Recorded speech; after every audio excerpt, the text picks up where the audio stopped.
Thank you. Senator Williams. Thank you, Madam Acting Deputy President. I rise today to report on a visit undertaken by myself and Senator Mark Ferner to Georgia on the 1st of October this year as part of the international contingent of election observers. It was a rushed, without much notice trip, Madam Acting Deputy President, as I don't think too many people were keen to go. And just a week before we had the invitation, I was certainly glad that I took part in this, what I consider to be a very important observation in Georgia. It is important, Madam Acting Deputy President, to bear in mind the brief history of this country before its independence and democratic elections. It isn't a big country, only 69,700 square kilometres, and bounded on four sides by Russia, Turkey, Armenia and Azerbaijan. It is a country that has been part of the Soviet Republic and was one of the first to take steps towards independence. That fight for their own identity really began on the 9th of April 1989, when Soviet soldiers brutally crushed a peaceful rally in the capital Tbilisi and 21 people were killed. Elections in October 1990 put an end to Soviet Georgia, and 6 months later a referendum on the restoration of the country's independence was overwhelmingly approved. The first presidential election was held in May 1991, but the president only lasted until January the following year, when he and his supporters were expelled from the country. Georgia was then run by a military council until a constitution was adopted in 1995 and presidential and parliamentary elections were held. Georgia elects a president as head of state, Madam Acting Deputy President, for a 5-year term, and 150 members who are elected for 4-year terms. 77 of the seats are elected through proportional representation and 73 in single-seat constituencies. So it was to this tiny country that Senator Fern and I travelled to observe these democratic elections, which was the 7th legislative election held since independence. On election day, October the 1st, we started at polling booth 19 in the capital, Tbilisi. We noticed how long the queues were, and the reason was the fact that there are only 3 voting stations in the polling booth. The situation was similar at polling booth 14 in Tbilisi. We asked why there was such a hold-up, and we were told that if you don't vote on that day, you don't vote. There is no pre-polling voting, no postal voting and no absentee voting. The only exception is for the defence personnel serving in Afghanistan who could have a pre-poll.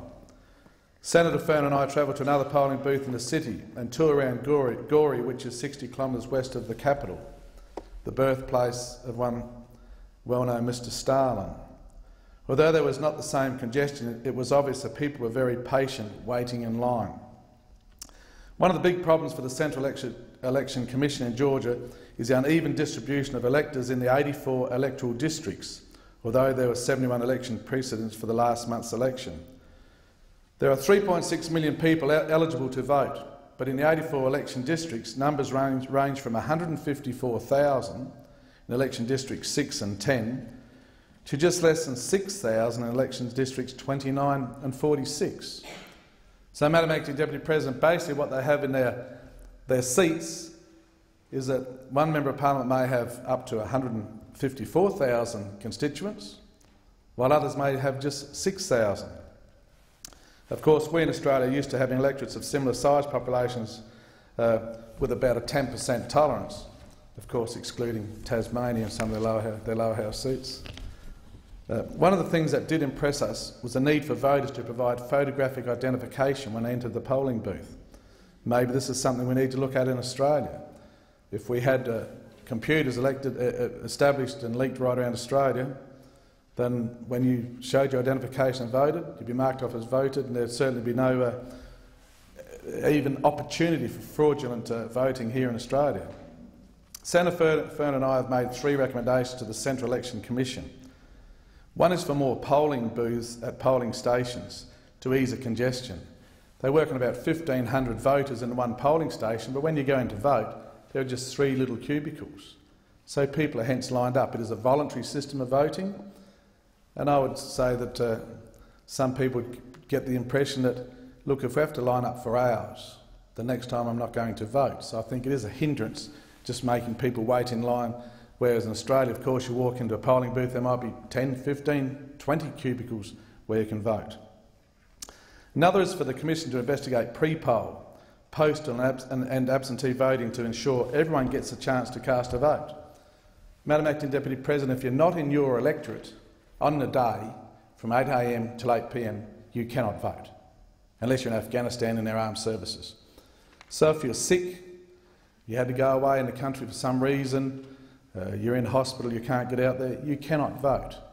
That's why we're suggesting pre-poll, postal voting, and if you are around the country, in absentee voting such as we can do in Australia.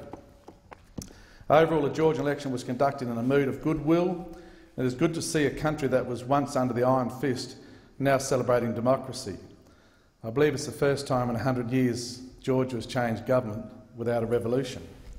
Since returning, Senator Fern and I have met with the Georgian ambassador, and just this week the Australian-Georgian Parliament Friendship Group was formed with Senator Fern as chair and myself as deputy chair.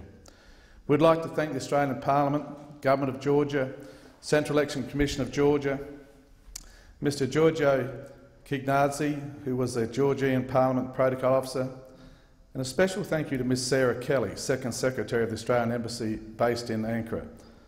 Sarah was just wonderful, organising our meetings, our travel, our appointments.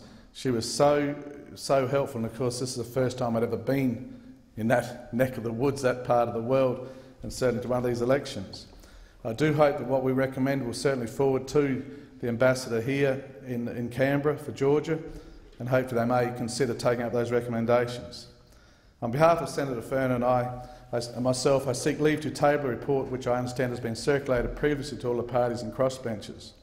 And can I just say that what a great country, a lot of potential. They do have to learn to grow food better.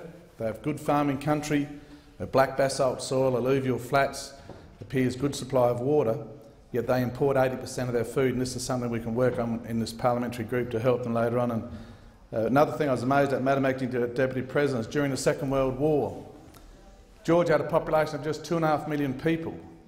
300,000 were killed, 12% of the population, including all men, women and children. A huge contribution to a terrible war, and I believe this country needs support, politically, economically, anything we do for them. And I certainly thank you once again for the opportunity to be part of this observation, where some 1,400 observers from around the world went to see and help in the conducting of this election. And so I seek leave to table our report, Madam Acting Deputy President. Is leave granted? There being no objection, leave is granted.